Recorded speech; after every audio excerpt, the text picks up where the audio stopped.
जय श्री कृष्ण मित्रों, क्या आप सोच सकते हैं कि महाभारत के सबसे शक्तिशाली योद्धा महाबली भीम, जिन्हें 10,000 हाथियों का बल प्राप्त था, वह एक छोटी सी बात पर फूट फूट कर रोने लगे थे। एक ऐसी मजबूरी जिसने इस महान योद्धा को बेबस कर दिया था। आखिर क्या था वो कारण? आज हम जानेंगे सनातन धर्म के सबसे कठिन और सबसे फलदायी व्रत की कहानी, निर्जला एकादशी व्रत कथा। प्यारे भक्तों, इस कथा को अंत तक सुनने से पहले यदि आप भी श्री कृष्ण जी के भक्त हैं तो कमेंट में लिख दीजिए जय श्री हरि विष्णु, जय श्री कृष्ण। दोस्तों, हिंदू धर्म में साल की सभी 24 एकादशियों का बहुत ज़्यादा महत्व है, लेकिन इन सब में ऊपर सबसे कठिन और सबसे चमत्कारी है ज्येष्ठ मास के शुक्ल पक्ष की निर्जला एकादशी। इसे भीमसेनी एकादशी या पांडव एकादशी भी कहा जाता है। बिना पानी की एक बूंद पिए रखा जाने वाला यह व्रत पूरे साल की सभी एकादशियों का पुण्य अकेले दे देता है। पर इसकी शुरुआत कैसे हुई? चलिए चलते हैं द्वापर युग में। महाभारत काल की बात है। युधिष्ठिर, अर्जुन, नकुल सहदेव, माता कुंती और द्रौपदी सभी हर एकादशियों का व्रत पूरी निष्ठा से रखा करते थे। लेकिन संकट थे महाबली भीम। भीम के पेट में वर्क नाम की एक विशेष अग्नि थी, जिसे वर्कोदर भी कहा जाता था। इस वजह से उन्हें बहुत ज़्यादा भूख लगती थी और वे भोजन के बिना एक पल भी नहीं रह सकते थे। भीम ने हाथ जोड़कर महर्षि वेदव्यास से कहा, हे पितामह, मेरे परिवार के सभी लोग एकादशी का व्रत रखते हैं और मुझसे भी रखने को कहते हैं। मैं भगवान विष्णु की पूजा कर सकता हूँ, दान दे सकता हूँ, लेकिन भूख बर्दाश्त नहीं कर सकता। क्या भूखे रहे बिना मुझे मोक्ष नहीं मिल सकता? क्या मैं नरक जाऊंगा? महर्षि वेदव्यास भीम की इस लाचारी को समझते थे।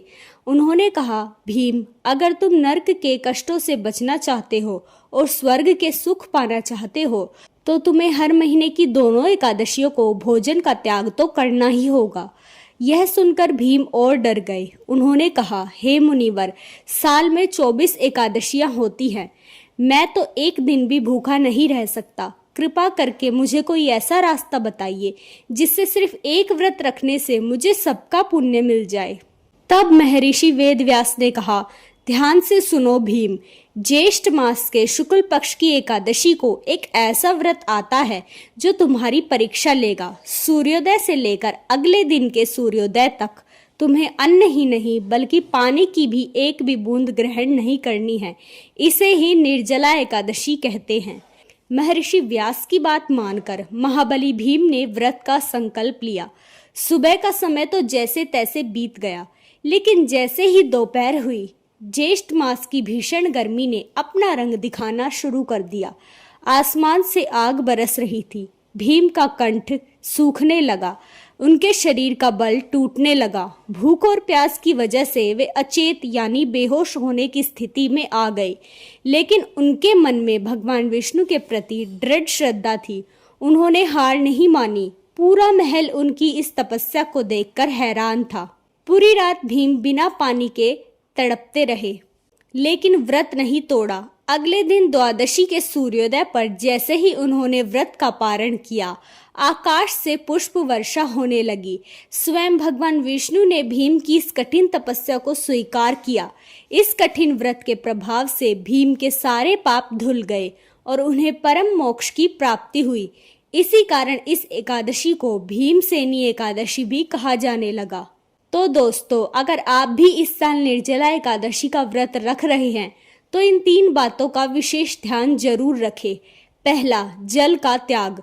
सूर्योदय से अगले दिन के सूर्योदय तक पानी बिल्कुल ना पिए, लेकिन बीमार लोग अपनी क्षमता के अनुसार इसे रख सकते हैं। दूसरा, महादान। इस दिन प्यासे लोगों को पानी पिलाना, मीठा शरबत बांटना और मिट्टी के घड़े, कलश, पंखा या तरबूज का दान करना सबसे बड़ा पुण्य माना जाता है। तीसरा, विष्णु पूजा।